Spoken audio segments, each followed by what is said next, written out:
Hey guys, welcome back to our YouTube channel Take AI. Today in this video, let's learn about how to make Instagram story using Instagram Story Maker. So let's get started.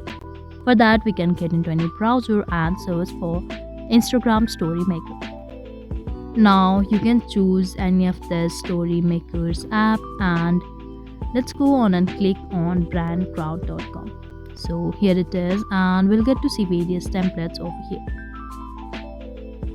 Now here you can enter the type or any keyword you want and click on start now. Now you can add more details and click on search over here. If you want to upload a logo, click on upload a logo to upload it, and you can see various story templates over here. You can choose any of this and click on edit to edit the text, background, logo or any of this.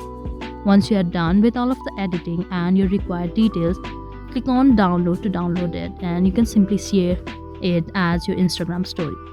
So that was all. I hope you liked the video. Please do like and subscribe. Thanks for watching.